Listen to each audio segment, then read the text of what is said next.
So welcome everybody. My name is Laura Negati. I am the CEO and co-founder of the Art Initiative program, which is a global career accelerator for students and recent graduates who are trying to enter the creative industries. We have fantastic webinar series where we bring in super cool people to come and talk to you and give you some real insights, that you might not be able to get from other recruiters or hiring managers. That's the goal. So today we are doing an insider talk with Jen, actually Jen Conod Clausel. So apologies, Jen, for using your former name, but we have your updated name here on your Zoom. So Jen is a production coordinator at MTV Entertainment Group at Paramount. So just to give you a little bit of the rundown, and then afterwards, Jen, I'll pass it on to you as well, of course, for an intro. So we will go through, as I mentioned, a bit of an insider talk, some Q&A, and then a program intro, and then coming back to a Q&A for Jen, and for us if you have any questions about the program too. So about Jen, actually Jen and I met a while ago, so we go way back. So I met Jen back in the days when you were at CBS, right, working for the Rachael Ray Show. And so Jen now moved to a production coordinator role at Paramount within the MTV Entertainment Group. Jen, you have several years of experience in production management, in live stream production, and you've worked on really cool shows such as the Rachael Ray Show and the Daily Show and more. So obviously we'll hear a lot more about you. So I'm going to actually stop, sharing right now my screen so that we can kind of go back just for us to be highlighted. And first of all, thank you so much, Jen, for being here. We really appreciate you. Yeah, thank you for having me. Yeah. I love that you're coming in to give us the real insider, the real insider perspective. I think maybe to start, I'd love to kind of ask you a little bit more about maybe if you can give the participants here of this webinar a bit of an overview of like what, how are things set up? Like we hear Paramount and MTV Entertainment Group. Like if you can tell us a little bit, maybe in like 2-3 minutes, just kind of how things are, how are things run out? Like, is there different departments? Like, we'd love to hear a bit about it. Yeah, definitely. I know it's a little bit confusing because you hear, over the years, how much news do you hear about, this company's merging with that company. And, when I worked at Rachael Ray, it was Viacom CBS. Now it's Paramount, and there's so many mergers happening. But the way that it's set up now is, we're all set up under Paramount. I work specifically with MTV Entertainment Group. And that means that we work on shows for MTV, Comedy Central, P+, Paramount Network, CMT, Showtime, and formerly VH1, which is like merging into MTV and BET. So it's kind of expansive at this point, just because there's been a lot of mergers and stuff. But yeah, there's definitely a lot of departments, and I can answer any questions about what specific departments do. But there's production management, which is the team I'm on, finance, legal, music licensing, footage licensing, safety and security, social and digital, standards and practices. And all of these departments touch all of the different shows that we work on. And it's just crazy to see how many people on the network side that touch these different shows that like aren't on set. That's not including like the production crew. So it's just crazy to think like all of these people touch, these different shows. That's right. When we think about entertainment, we always think about the people like, on the set, but there's like so much more into it, right? Yeah, exactly. I'm just, I've been on both sides. I've been on set, and now being on the network side, I'm like, this is, crazy how many people are involved in just making, one series or even one pilot. So just to kind of give an overview of like how much stuff we work on, I would say in a year, our team probably touches between 150 to 200 different projects. So that could be pilots, presentations, series. Yeah, and there are, a lot of long running series that our team works on, like Drag Race and Teen Mom and Jersey Shore and all those kinds of shows that are, going on for so long. That's so cool. That's so cool. And tell us a little bit Like, what's your actual, maybe before I ask you about your journey, like, what's your actual day to day? What is a production coordinator? I think like there's a lot of, ideas of what producers do. And I know that production is like actually very broad. I was a producer myself back in the days, and I was working more in like fundraising and finance kind of side. So it's kind of a very big umbrella term, right? So can you tell us maybe a little bit more about what does a production coordinator do at a place like MTV Entertainment? Yeah, sure. So I've been production coordinator on set before as well. And production management on the network side is similar, but kind of like zoomed out a little bit, focuses more on the big picture of like the series or show as a whole. So, for example, specifically my team helps like onboard these production companies, makes them aware of all the network standards that we require to produce the shows. We do all the kickoff calls, with legal and the licensing teams, just so that they're aware of like what the creative is for these series, and they know, if there's any things that come up that they're aware of it, like if there's minors on the show or like stuff like that, any different situations that would come up, they know how to handle it. It's introducing them to these departments, and then also going over all of the deliverables that we require as a network from the production companies, so that they're aware of it well before production wraps, because we don't want production companies to wrap and then we're like, but wait, we need that release. So it's just like making them aware of everything that we require as a network, for when production wraps and they're all set and they get paid, we're happy, they're happy. So um a lot of like logistics and coordination, right? And just kind of making sure that things are basically running smoothly, right? If I'm understanding correctly. yeah, specifically me, I help set up these calls. I help circulate green light memos, so that on the network side, that's me telling all the other departments, hey, we have this series that just got greenlit. We're going to be shooting it X, Y, and Z, and all of the contacts and all of the unions that are involved, circulating budgets for the shows, setting up the show financially, onboarding vendors, setting up the show in our trackers. So the network trackers, we use Salesforce to kind of track things as well. So it's a lot of like the admin stuff on that end.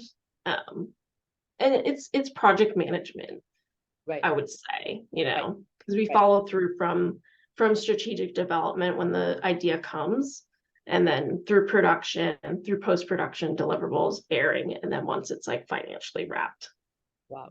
That sounds like a lot. Uh, how did you get, I mean, obviously we could probably answer this question in the entire webinar, but maybe if you can give us a bit of a shortcut, like how did you how did you get to that role? Like maybe if you can tell us a little bit more about your journey, because I think we have a lot of people here that are starting, right? And I think that it's interesting for us to kind of hear a little bit more about your path, like maybe from what you studied to kind of like your first kind of gigs, and like how did it turn into a full time, like how did you manage to get gigs at like CBS and then now Paramount? Like, I mean, those are huge names that I think a lot of people want to kind of be involved in. So how did you make that happen? Yeah, definitely. It's kind of interesting because my story goes back a little bit further, because I don't know if you know this, but my family is actually all on TV. So my grandfather started the legacy. He was an AC repairman, and his friend was like, "Hey, you're really tech savvy. Like, you should maybe come work with me." And he kind of like started that. So like he was the first generation, and then my uncles got into it, and then me and my cousins got into it. But I wasn't sure that I wanted to do it, because I was like, I don't want to follow anyone's footsteps. I want to forge my own path. So what I did was I went to college. I ended up going to community college first to save money. And also I went in undeclared, because I was like, I'm not totally sure that I want to do this, or like what path I want to go in. So I told myself, if I really do want to push forward with it, I'll declare and then go to it, a 4-year program.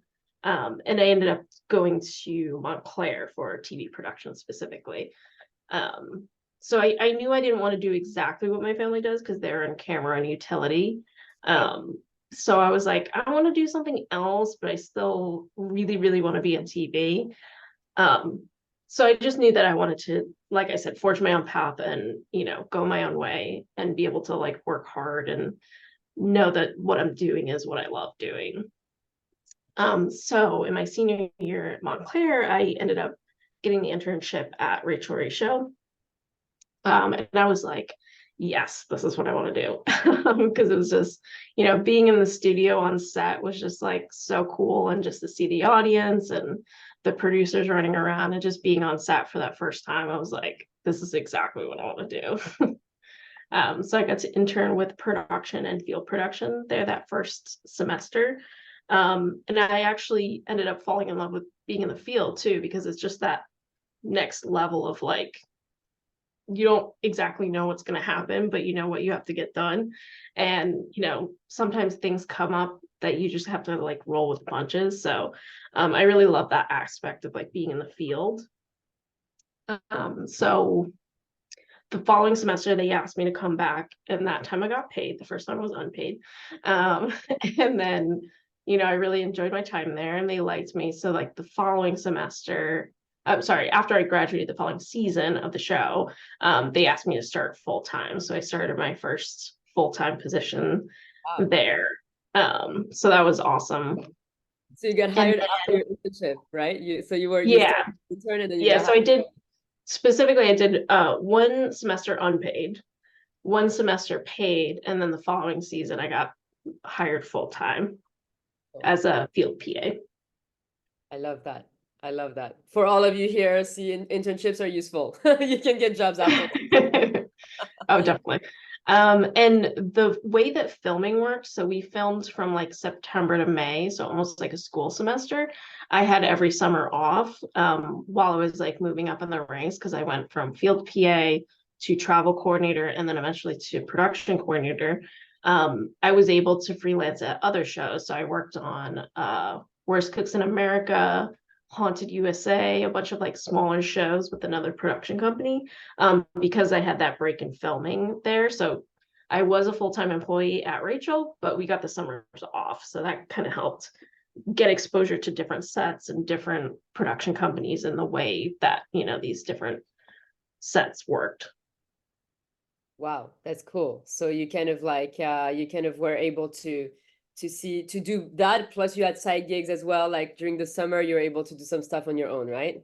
Yeah, definitely. And the networking from doing that was just like it honestly, like I can't emphasize enough. I know you're gonna ask interns, what should you do?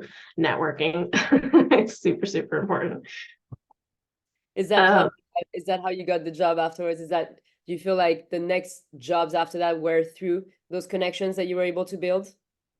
yes, for the most part, yeah. I got the summer jobs from networking at Rachael, and then I got my current job from someone I worked with at Rachael. So it was networking super, super important. But yeah, and just to I'm trying to like backtrack a little bit from my current job. There was a point, during COVID, and I think I briefly told you about this, where I actually stopped doing production and I took a break. I got to a point where I was feeling really burnt out and I was like, I just need to take a break. But this was also during COVID, so I know a lot of people were feeling the same way. So I ended up getting a gig that was fully remote as a project manager for a big media company in Intrado West. They've also had like a lot of different mergers, working as a live stream producer. So that was like a totally different experience for me. But I did get a little taste of like the corporate world too. And that was, working with clients, live streaming their events. And it was just totally, totally different from production. But the thing that I found out in doing that job is that I love project management, specifically in production. Interesting. So you went from set to kind of going more like you went from really hands-on, super hands-on position to like going towards project management. And that's when you realize like, okay, this is actually something that I really like, which then pushed you to that new role now, right? Which is production, which is but like the merging of the best of both worlds, honestly. that's super cool. And I think it's cool to hear from all of you here that as well, that Jen, that you made a break as well at one point, right? That it happens also to burn out and to be like, you know what, like I'm gonna take a breather of that, and then I'm gonna do something else. And it really forged your path too, right? Of where you are right now. So it's pretty cool to hear that things are not always linear, right? Like they're can go different paths. So And I was so also unemployed for 3 months, so that also happens. sure does. It sure does. Well, I mean, obviously, I'm sure people will ask more questions, I think, about that, but I want to start already opening it because I'm seeing so many great questions for you, Jen.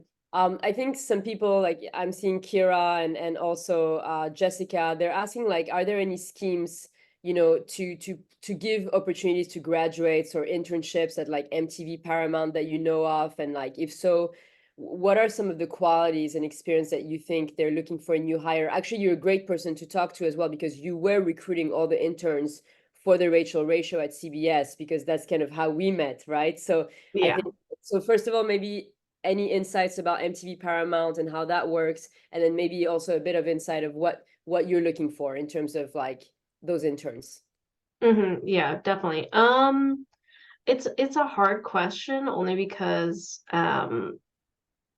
it kind of depends on like what roles you're applying for. You know, a resume for me in production management, we like people who have been on set before, even if it's just, a couple times.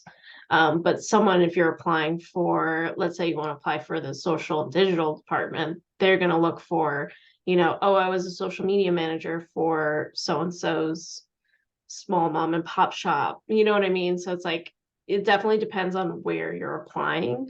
But yeah, it definitely helps to A, network, B, do your research also. I definitely, whenever I'm applying somewhere, I definitely try to research where I'm applying specifically, like department. And, it definitely helps to ask a question in your interview that's unique and will make you stand out and be like, oh, this person did their homework, to be prepared and everything.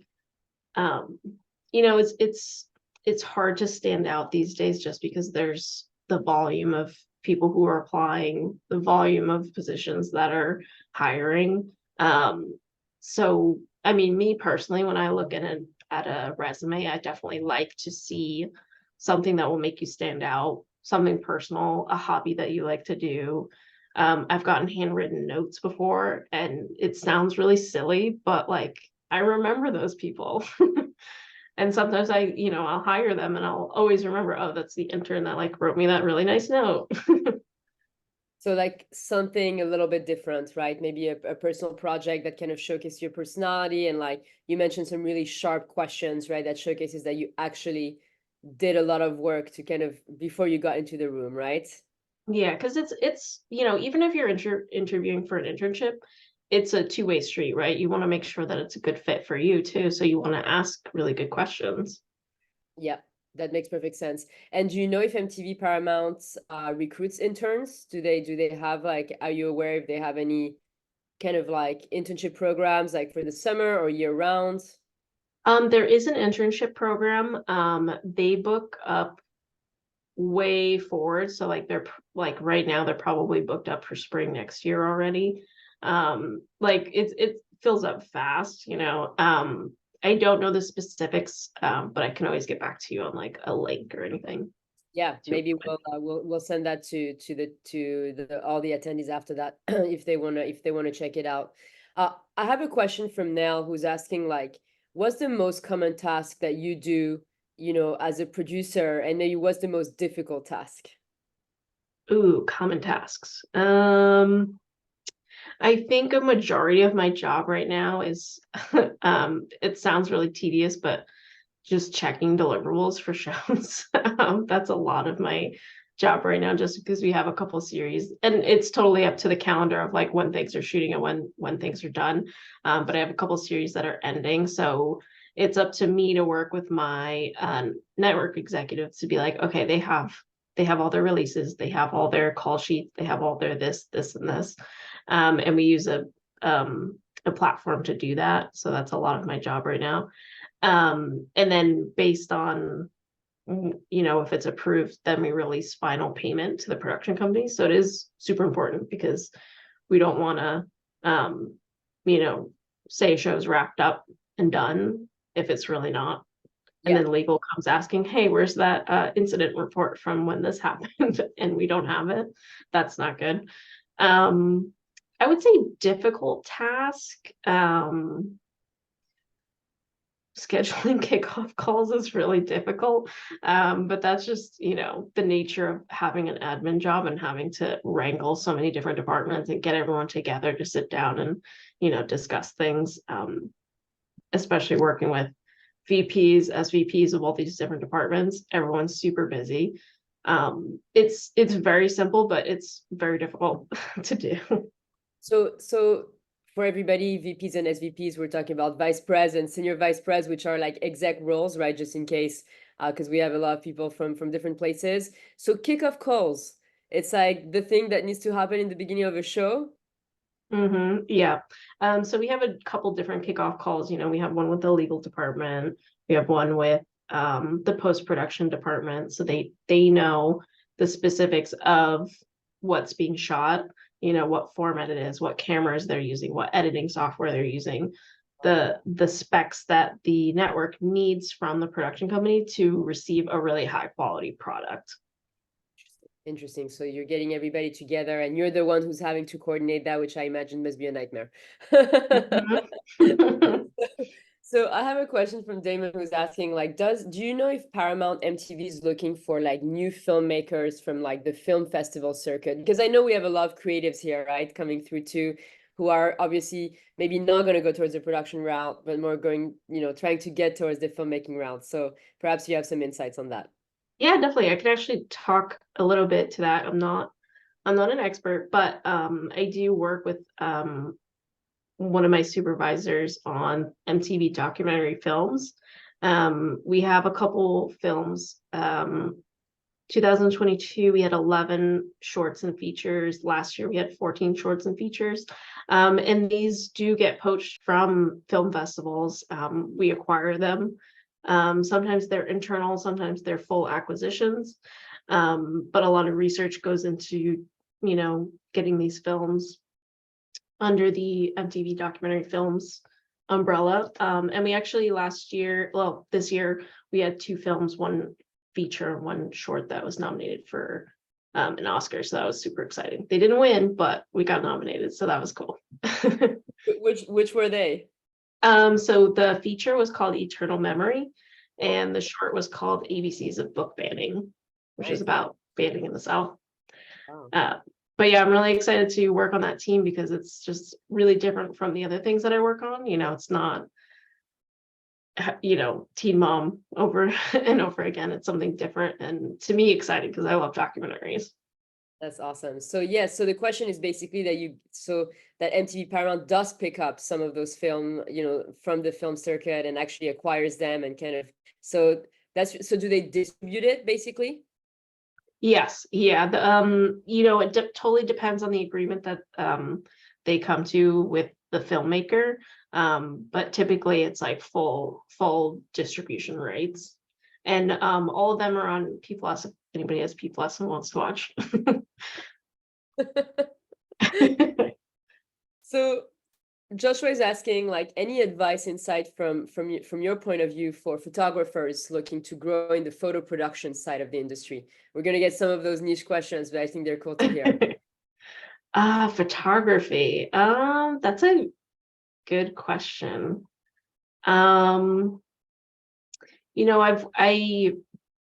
I've worked with photographers who are typically on set, right? Taking like behind the scenes photos and stuff. But typically I just pay them. I don't hire them. But I, typically I'm the one that onboards the vendors and gets them paid. So I'm not really sure. I know that's not really an answer. But you're saying it's more like freelance, it's going to be more like contractors and freelancers, right? That are going to Yeah, definitely. And honestly, that's where networking comes into play because if I know one of my network executives is saying like, oh, I have a show that, they're struggling to find a photographer, we'll network and reach out to people in New York and LA and be like, hey, do you know anybody? And that's where that networking comes in. Right. So it's also, so basically also those gigs are relationship based, which is always important to hear. I'm getting a couple questions about teamwork. I'd like to go through that question, and then I'll do a little bit of an intro about the program, and then we'll come back to your question, to answering those questions, because I'm having a lot more in the chat now coming through. So tell us a little bit about how does teamwork looks like as a producer? Sure. Specifically I can speak to production management a little bit more. Um, it's production management is hard, just because of the scope of things and problems that we have to solve, either on set or in the network. I just feel like it's always a department that everyone goes to get answers when they don't know. And that's honestly what I like about it, because I'm a problem solver and I love riddles and puzzles. So I'm like, we'll figure it out. So it is really important to have a team that you trust and they trust you, and you have each other's backs, just because, things can get, crazy sometimes. So just to go back to, that answer, teamwork is super important. Even, on my team now, I guess they call it workplace culture in corporate speak. But I just think it's really important to know that you're working with people who want to elevate you and you them. Everyone has the same goal. It doesn't behoove anybody to, not act accordingly. Yeah, of course. And the team makes everything, right, as well. It's probably also the difference between like an environment where you're going to thrive or an environment where you're going to burn out, probably based on also on your colleagues, I would imagine, right? Yeah, definitely. For sure. We have so many great questions, guys. And I have like one that I saw already a bunch of people hearted, so I'll get to that right after. I'm going to do just a 10-minute break to introduce a little bit more about, what our program does, because we traditionally always do that in the middle. And then afterwards, we're going to come back to your questions. So while I present as well, obviously ask any questions you might have about the program itself, and also keep asking questions for Jen. As I mentioned, we'll be trying to get to as many of them. I'm sorry if we're not going to be able to get to all of them, but we'll do our very best. So just an intro, and like actually Jen and I connected obviously was through the ArtBound Initiative program, because we've placed an intern with the Rachael Ray Show at the time, and also with CBS as well with the Inside Edition. So it's also through relationships, by the way, that Jen and I connected. So we'll talk a little bit more about networking and how things work, right? So what ArtBound Initiative is, just for a quick insight, and I have some of our participants here and alumni, so I apologize. You'll bear with us for 10 minutes because you already know. But basically what our program does is that we help students and fresh grads and graduate students also break into the creative industries. We know that they're very much relationship based. So we're trying also to build a platform where everybody can, access those opportunities and network with each other. What the program includes is that we have personalized coaching and professional development. That's the first part, which I'll go a little bit into detail afterwards. We have a guaranteed internship offer through the program if you get selected. We offer a lot of support, throughout the entire journey and also beyond. We have a lot of our alumni also that are on this calls today and that keep benefiting from from the program. And then we offer a network of creative minds and people wanting to get into the field on a global scale.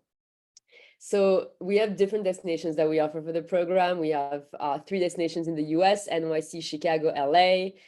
We have an opportunity in Europe as well, in Berlin. 2 opportunities in Australia, Melbourne, Sydney, and then we also have a virtual program in case you don't want to be relocating, don't have the funds specifically to relocate, which is fair enough, but you can still get a really cool internship remotely nowadays.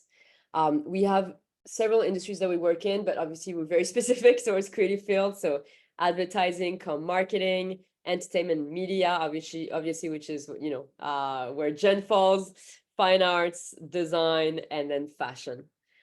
This is a laundry list of all of our internship types, which I highly recommend for you guys to check on the website.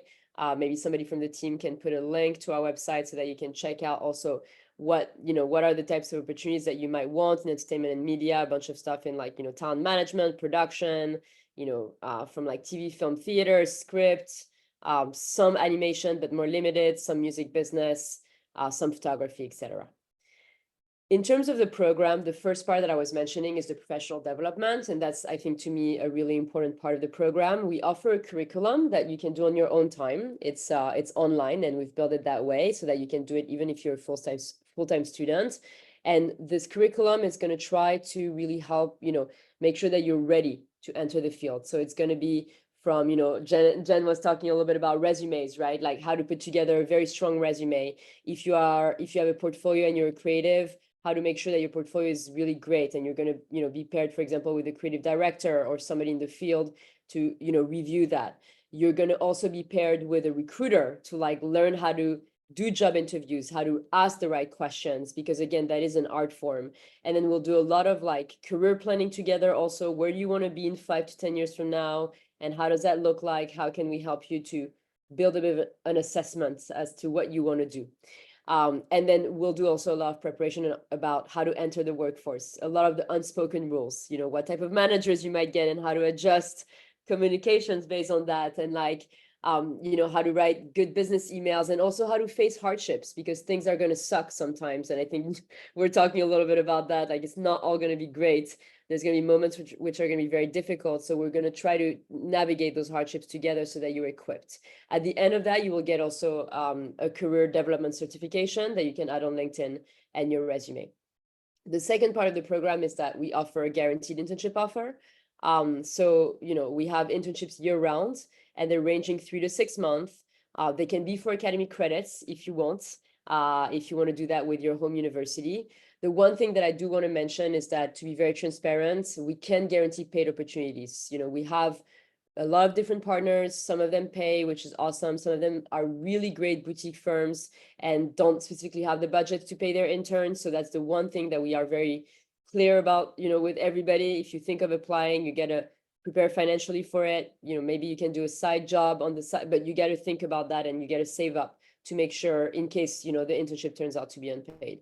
Those are some of the companies that we've worked with in the past. CBS was back in the days with Jen as well. Those are some of the big names, but we have a lot of really cool also boutique firms, as I was mentioning. A couple of examples here, such as like Factory PR, a PR agency in LA that has great opportunities. Atlantic Pictures also, which we've done a webinar with not too long ago, which is a really cool production firm doing like a lot of content, documentary, some TV as well, content, production, post-prod, video editing, script writing.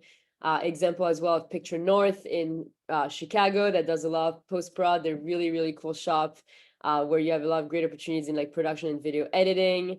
And then, for example, a creative agency a little bit outside of entertainment, but to give you an idea of also like how to work in advertising, like lots of opportunities in art direction, motion, graphic, etc. The third part of the program is the support, right? So, if you're going to relocate, for example, if you're, I don't know, I like that somebody asked a question in the beginning about where you're from. I saw you're from all over the world. So let's say you're from Hong Kong and you want to go to New York. We're going to help, right? We're going to do the visa processing. We're going to find housing for you. We're going to help, making sure that you get all of the logistics set up. And we'll send you also pre-trip information packages to make sure that you're ready, having guides and all, and we'll meet you upon arrival just to make sure that you're situated once you get there.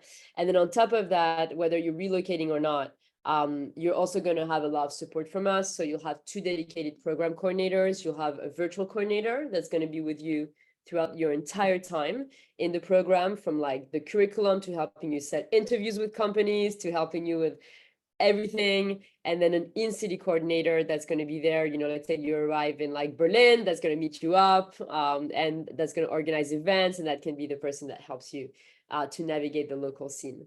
So the last part of the program is the community, and obviously that's a big thing that Jen was talking about, which is relationships. So we have our own alumni network app where it's a lifetime membership if you get into the program, and that's where everybody meets up. We have all of our members there. It's kind of a bit of a mix between a LinkedIn, a Facebook, and a Eventbrite, if I should kind of summarize it that way. But that's where we organize, all of our events, all of the webinars like that. We send resources, job lists every month. And that's also where everybody can chat and connect and sit down for coffees and Zoom chats and see who's who and see who's working where. So that's a little bit more about the program. I want to talk a bit about the financials and the scholarships and all of that, because obviously, as you can imagine, any educational program is going to be an investment. So we want to make sure that you guys, look into that very carefully before you undertake something, education or otherwise. So our local and virtual tuition is $2,250. So it's based about the price of a class in a private institution in the US. It includes everything that we talked about, from the internship placement to all the curriculum and the modules and the sessions that you're going to have, to the travel support if you're going to relocate out of state, for example, and to the network as well, all the opportunities that we're offering, events, etc. And then the international program is $1,000 more, because obviously there's a lot more to it for us in terms of having to do a bunch of paperwork for visas and everything. And then for the international program, you really need to make sure that you plan out financially also a lot of other expenses, right? Your rents and your flights. So come and talk to us if you're interested. It's something to plan for. It's not something that you can do like the day after. You can just decide to go across the world in 2 months. You got to make sure that you prepare it. We have payment options, first of all, in different ways of making that happen, installments. And we also have scholarship opportunities up to $1,000 as well for the tuition. There's also a lot of grants that you can find from your universities, from the government. So please also do check all those options. We have a really great scholarship page where you can check out all of that as well. So I'm going to leave just very briefly. Oh, the application process, obviously really important. That's the last thing. And I'll let here this little QR code where you can scan it and check your eligibility, because obviously we have eligibility requirements for the program based on what you want to do and where you want to go. So first step to apply is go ahead and apply on our website. We have an application form where we need your resume, and if you're a creative, your portfolio can be a website or a PDF. Once you submit that, we'll schedule an interview with our admissions team, and afterwards our team will review your profile to let you know if you've been accepted into the program. Of course, we have a selection process. As we guarantee an internship offer, we need to make sure that we have a selection. And then we will issue our program decision to let you know if you've been accepted, and then you can make your own decision whether you want to be joining the program. So that's a little bit more about, ABI and what our program does. And so I wanted to kind of give a bit of an opportunity for you all to check it out. So one last thing here is just in case you want to book a call. Oh no, it's not there. So my bad. So here is just, I'm adding here in case you guys have checked it. So that's a little bit more about ArtBound, and that's kind of how, again, Jen and I got to chat, and we sent, I remember actually our latest intern had to go back home because it was like the middle of COVID. Like, it was a crazy story. Jen remembers that. Yeah. So it's been a ride. But so just to tell you a little bit about who we are and why we're doing this, because obviously we're on a mission to help students and fresh grads to get insider perspectives and get into the field. So there was a really great question, coming back a little bit to the Q&A, because I'm seeing so many awesome questions. Steven asked, in an industry with a constant go, go, go culture, where people are always chasing their next job opportunities, work, how do you avoid burnout and keep your body and mind healthy? I think that's a question that is really important and that you've talked about a bit earlier. So maybe if you could give us your thoughts on that. Yeah, definitely. That's a great question. I touched upon it a little bit. But yeah, it was hard when I first started to kind of to get into that, only because I knew going into college, I was like, I don't want a normal 9 to 5. You guys see I have tattoos and piercings. Like, I did not want to. I actually did previously work at a bank. I was like, I do not want to work at a bank for the rest of my life. I knew I didn't want that. So kind of getting into the industry and seeing how the hustle culture was, not saying it's specific to, TV production, but it was there. I just kind of had to, do my due diligence, work hard, but then also, kind of realize like there is a limit, you know. And I do honestly think that COVID helped a lot of people kind of realize that like, the hustle isn't all there is to life, you can prioritize yourself, interview your interviewer and see if it's a good place, a good fit for you. I did feel a little burnt out at one point and I did leave to go do the project management. But I also got burnt out from that too, because it was just totally different and I was remote and, I got lonely, honestly. Yep. It's just kind of weird going from set and working with the same people every day for 6 years to working at home, sitting in front of my laptop all day, every day, and never meeting my coworkers. So I kind of got burnt out in like a different way. So, it's just kind of like, I wanted to prioritize culture, honestly, when I was looking for a new position.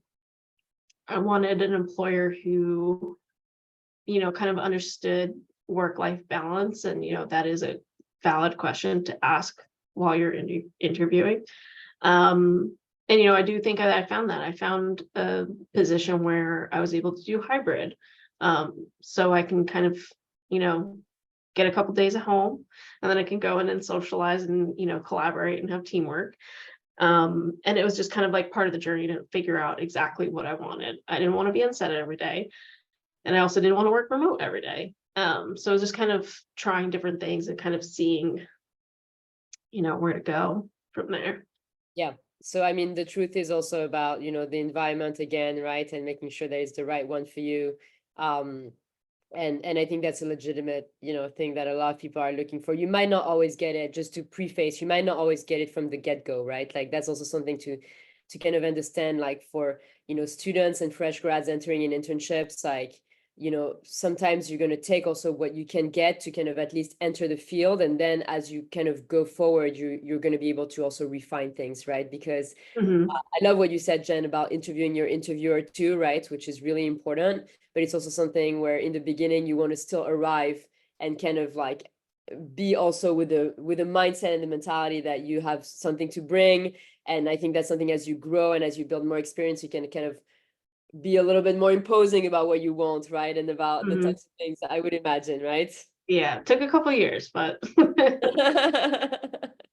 so I think there's a few people that are asking about, networks, right? And making connection. Like, I have Solomon who's saying like, where's the best, place to network and make connections? And I have also another question from Pamela who's saying like, when looking for internships, like while you're still in university, where is the best place to start if you don't know anyone yet from the industry, right? So maybe I think those questions are quite interesting together.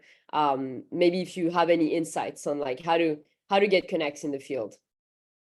Yeah, to start, it is really hard because you are going to be cold applying to a couple places if you don't know anybody yet. If you are in university, definitely take advantage to any alumni network, any internship network, apply. And then, if you can, it's a little bit different specifically being on set in that physical production, only because, sometimes it's not applying to a job. Sometimes it's somebody texting someone a phone number and you get a random text saying, hey, can you be in Brooklyn at 9 a.m. tomorrow? And you just say yes, because you need the work and you need to, meet new people. So it's difficult to begin with, but if you arrive to your opportunities with an open mind and you're curious and you're professional and you show up, and you're timely, don't be late. Most of the time people are going to call you back, or if they can't, they will refer you to someone else. So, it seems really daunting when you're first starting out, but if you just focus on making a good impression and working hard, like it'll help a lot. Well, I love that you say that, right? Because it's important. It's part of it is also showing up and like really delivering, right? When you're interning, when you're getting those opportunities, is also like just making sure that people are going to be remembering you.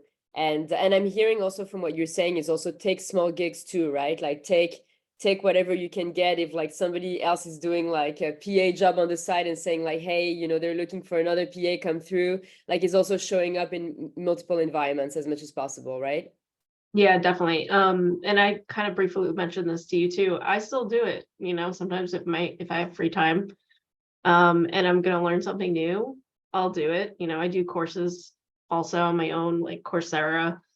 Just stay curious, stay learning. I love that.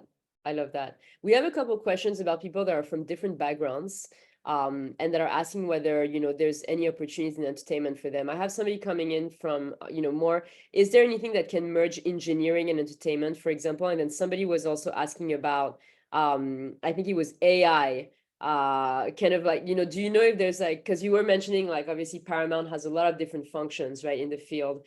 Do you know if like there are opportunities for those types of more like tech backgrounds, engineering backgrounds? Yeah, definitely. I actually hearted the engineering one because I definitely wanted to get to it. Engineering, there's a couple different ways you can go. If you're into audio and music, you can kind of go that route. Audio engineering is definitely more gig work, and you will, go from show to show. But some of the people that I've met who do audio have been in the industry for so long, and they really know their stuff. And I'm just like, I don't know, understand how it works, but you're a magician, and it's really cool. And the other way you can go is video or tech manager. I worked pretty closely with the tech manager at Rachael Ray, and I got to learn a lot of stuff from him, and that's how I got into like the Zoom and the live stream producing. So if you can get into studio work, video op, that kind of realm, there's definitely a need for it, especially as technology changes. But yeah, it is definitely going to be mostly gig work, working from one show to another. But yeah. And then to go to the AI question, I think it's starting to kind of come up in at least like the corporate side of Paramount. They're kind of starting to talk about it. I know my team specifically wants to kind of start looking into seeing how it can be used. Just from what I hear, it's a slippery slope. I've definitely seen, with the strikes and everything that happened last year, it's becoming a clause, definitely. And like, actors don't want you to use their likeness in, anything that they're not actually physically doing, which I totally understand. But, it definitely is something that needs to have rules set in place, because nobody wants to lose their job to AI. But yeah. And that was a big thing, right, with the strike. And it's interesting to hear that it's like that it's becoming a clause that like they're like having things in their contract saying like you better not use AI or this. That's, I mean, that's a reality Yeah. we have to be facing altogether. So that's interesting. Somebody's asking you, and I love that question, is like, what's your 5-year plan? I don't know if you have it, but like, are you wanting to continue producing, or are you looking into like other departments at all? I think that's a really cool question. Yeah, definitely. I always have a 5-year plan at all times. Yeah, so I'm working on my PMP certification. I want to get a project management certification, and that's not specifically for my job now. It's something that I've wanted since I had that project management job. It's just like a personal goal of mine. Just because would like that security to be like, if anything happens, God forbid, I can go back to that world, if I wanted to. And also, I just think it makes me more well-rounded in that, having that knowledge. I would like to, stay in MTV and kind of see where it goes. There's a position, maybe like 2 or 3 above me where they're the ones creating the budgets for these shows, and I love finance and budgets and the line by line nitty gritty, and I love doing that. Love doing budget comparisons and stuff like that. So right now, ideally, I would like to end up there, but we'll kind of see what happens. I love that. Such a true producer answer, saying I love budgets and finance. Yeah. That's a great answer. Somebody's asking you about like what key quality have you observed in like individuals who succeeded in the industry, but that is like also absent in those who like, kind of wished for it but failed to kind of really make significant strides, right? So maybe what's a separator, what are making those people successful to get into those, big companies like MTV, Paramount? Yeah, for me, probably the number one quality, I don't know if this sounds weird or not, but is curiosity, and that could be, asking why, I'm delegating something to you, why it needs to get done. I know that's something that I've always had and had that feedback from my manager saying like, oh, we like that, you want to know why you're doing something. What is the big picture? Not just going through the motions and doing X, Y, and Z just to, check it off your to-do list. To like really understand, the different cogs in the machine, So I honestly think curiosity is really important. I would say probably the weaker interns that I have had, not being curious, or it kind of sometimes gives off the vibe that you don't care. You just want to get through the internship, get paid, and move on, or just to say that you've interned at wherever. It shows that you care and you're curious and you want to learn. Yeah, I couldn't agree more, right? I think attitude is everything as well, right? And like that's the element that can separate you in the beginning when you don't have much else to kind of show for, you don't have much experience, right? So attitude is going to be, your willingness to learn is going to be really important. I think that's a great answer. Jillian is asking, with the industry in a rebuilding stage right now, obviously, like what actions can prospective employees take during this time to prepare, for jobs? Because obviously you mentioned the strike not too long ago, right? I think we're kind of seeing a lot of transition. So do you have some input on that? Yeah, I mean, I would probably just say yes to every opportunity that comes your way, even if it's something that you would not expect yourself doing. Because not only could it be, something interesting, it could be like, oh, I didn't know that I could do this, or I didn't know that this was a path that I wanted to go down. So say yes to every opportunity that comes your way. If you are in kind of like a transition period, and then also do any online classes that you can. Anything, if you have free time and you're applying for jobs, do classes on LinkedIn, Coursera. Those certifications do look good if you don't have a lot of experience. It's something.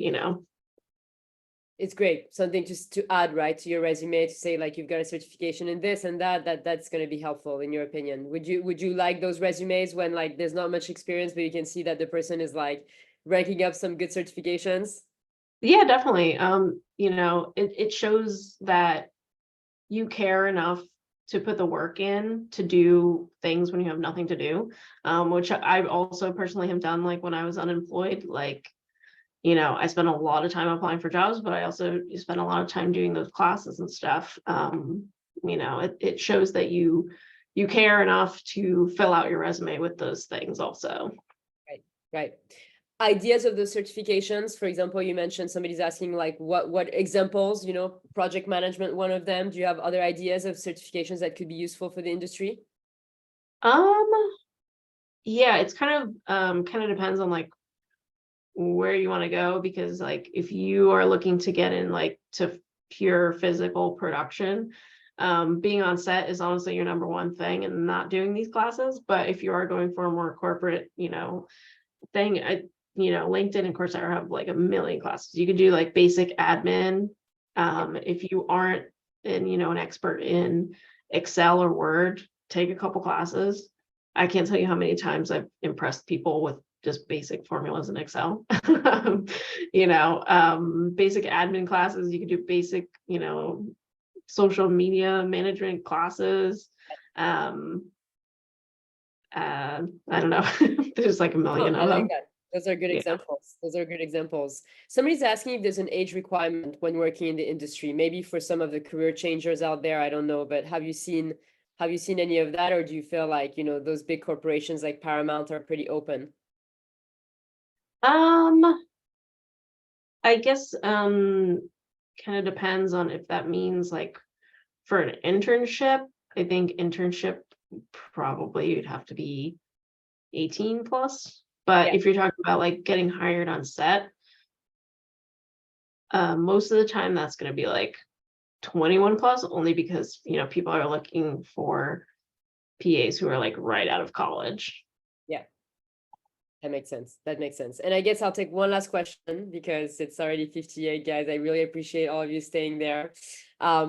Do you know what kind of like set experience do big studios look for, right? Because obviously, I'm sure a lot of people here don't have much experience or potentially even much exposure, right? So do you have examples for us, maybe as a wrap up, as a final question? Yeah, sure. Honestly, any set experience is good. The more you have, the better it is. I wouldn't say like any specific type of set experience is better than another. I guess it depends on where you're trying to go. Like if you were trying to get into TV production, only having film credits is like, it's something, but it's not the same. So I guess it kind of depends on like what direction you want to go in. But any experience is good experience. So, accept whatever comes your way. Would student film and stuff like that help, or did you look at that? Yes. Okay, so even like student films and like showcasing a lot of different credits on like a bunch of different projects that are student film based, like you'd still value that for resumes for your interns? Yeah, I would say, hiring paid positions would rank above that, but if you don't have as many, I would list that 100%. Yeah, so kind of start from somewhere, right? And then Yeah. paid gigs. Amazing. Well, we're at the hour, so I want to be respectful of everyone's time. Jen, thank you so much for being so real and like, just giving us a lot of the insights and also sharing your story. I think it's really cool for us to, to hear also your journey. So really, really appreciate you all. We'll be sending everybody the recording afterwards in case you want to check it out. So Jen, thanks so much. And thank you for having me. It was awesome. Thank you, everybody. You guys were so cool and you had so many great questions. I'm sorry that I wasn't able to get to, all of them, but I think we got to a lot. So I appreciate you all, and we'll see you guys on the next webinar. We have a next one coming through with head designer at Pepsi in a few weeks. So stay tuned on that. We'll let you know when that happens. And Jen, thank you so much. Best of luck for the next 150 projects to come. Thank you. Bye, everybody. Thank you, everybody.